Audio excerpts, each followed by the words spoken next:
Information wall का रुख करेंगे और सवाल यही होगा कि क्या अमेरिका ने बता दिया है ईरान का हमला होगा कब। रिपोर्ट के आधार पर फिलहाल दावा क्या किया जा रहा है, जानिए।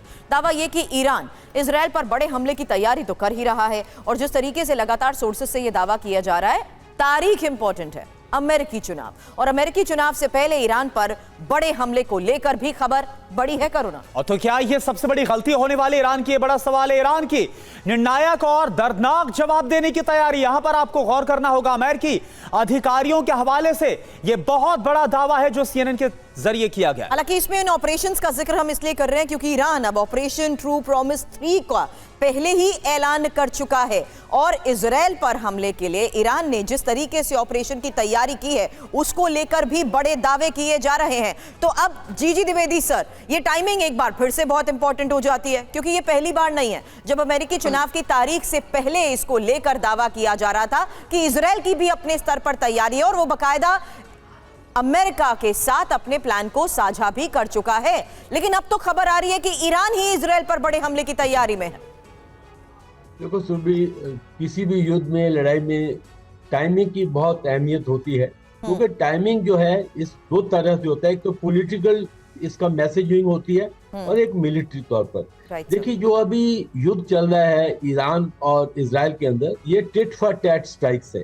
तो 2 बार ईरान ने स्ट्राइक किया है, 2 बार इजराइल ने उसका जवाब दिया। अभी ईरान के पास 2 विकल्प है। अगर काउंटर स्ट्राइक नहीं करता है तो ये उसकी कमजोरी मानी जाएगी, अगर वो काउंटर स्ट्राइक करता है तो युद्ध और भी बढ़ सकता है। तो अभी ये क्या डिसीजन लेगा ये समय बताएगा, पर अभी 2 चीजों का ध्यान हमें रखना है। सबसे पहले, दोनों पार्टी, ना इजराइल ना ईरान, इस युद्ध को भड़काना चाहता है क्योंकि जो इजराइल ने अभी स्ट्राइक की है बहुत नब्बी स्ट्राइक की है। वो सिर्फ मिलिट्री टारगेट पर की है, ना तो उन्होंने ऑयल इंस्टॉलेशन पर किया ना न्यूक्लियर इंस्टॉलेशन पर। तो दोनों चाहते हैं कि लड़ाई ना भड़के। साथ ही साथ अमेरिका भी चाहता है कि ये युद्ध जो है ये सीमित रहे, यानी कि हमास और हिजबुल्लाह की ओर, ना कि ईरान और इजराइल आमने सामने आए।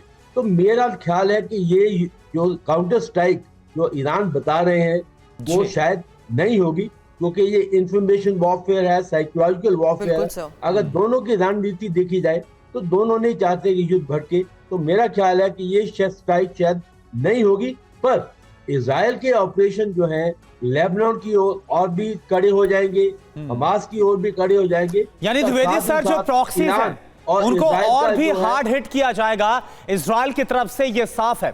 और एक और बड़ी खबर का हम यहां पर रुक रहे हैं। मिडिल ईस्ट में टेंशन के बीच अमेरिका का बड़ा एक्शन।